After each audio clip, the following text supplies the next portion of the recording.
İyi günler. Bugün bir resim çizmek istiyorum ama konusu diğerlerinden farklı olacak. Umarım videonun sonuna kadar izlersiniz. Yorumlarınızı sabırsızlıkla bekliyorum.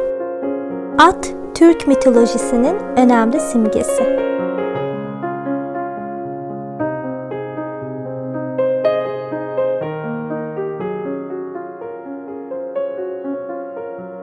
Bu resimde Türk mitolojisinde önem taşıyan bir simgeden bahsetmek istiyorum. Mitolojiye, destanlara, ağıtlara, masallara, öykülere, türkülere ve folklora konu olan atları.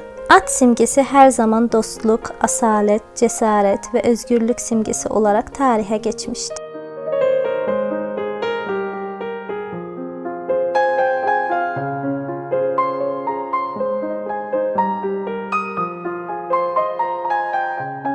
Sanatçılar sanatlarında sıklıkla hayvanları konu olarak kullanırlar. Zamanla hayvanlar resimlerde, heykellerde ve baskılarda ortaya çıkar. Bu imgeler aracılığıyla birçok sanatçı aynı anda hem hayvan, hem insan, hem de insan olmanın ne demek olduğunu anlamaya çalışır. Çağlar boyunca pek çok kültürde belirli hayvanlar, tanrıları, gücü ve doğaüstü şeyleri temsil ettiğine inanmışlar. Aslında bazı kültürlerde her birimizin içinde hayvanların yer aldığı bir rehber ruhla seyahat ettiğimize dair bir inanış vardır. Bir ruh hayvanı, hayvan şeklinde gelen ve bireyle kişisel bir ilişkisi olan bir öğretmen veya haberci olarak karakterize edilir.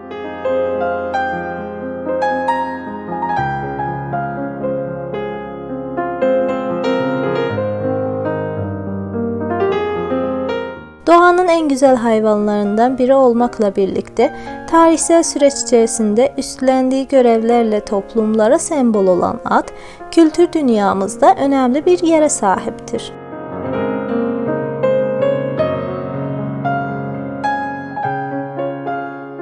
Türk halkının göçebe kültürünün temelinde at motifi vardır. Türk kültürünün birçok unsurunda atla insanın birbirine yakınlığı ve dostluğu belirtilmektedir. Türk halkları tarihinde atın oynadığı rol, Türklerin ata karşı özel bir dünya oluşturmasının başlıca sebeplerinden biri olmuştur. At, Türk kültüründe kutluluk derecesine varan bir önem taşır. At, yaptığı işler, sağladığı kolaylıklar ve asaletiyle insanın gönlünde her devirde önemli bir yer edinmiştir.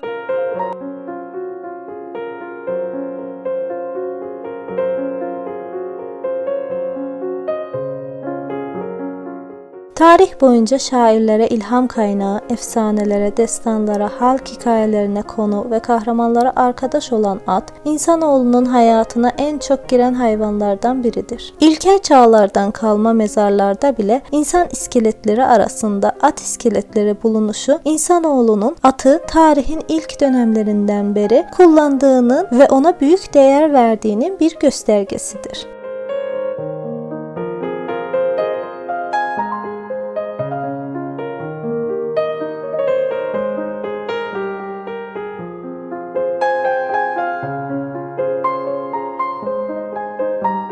At, Türklerde çok büyük önemi bulunan bir canlıdır. Efsane ve masallarda sahipleriyle birlikte silkinip daz, kel bir ata dönüşen atlar bulunur. Böylece bir anda güçleri artar. Konuşabilen, uçabilen atlar vardır masallarda. Köroğlu destanında onun en büyük yardımcısı olağanüstü hususiyetlere sahip olan Kıratı'dır ve sudan çıkıp gelmiştir. Türk destanlarında at ön planda yer alır ve en az destan kahramanı kadar önemli ve ölümsüzdür. Kahramanın yoldaşı ve sırdaşı hep atı olmuştur.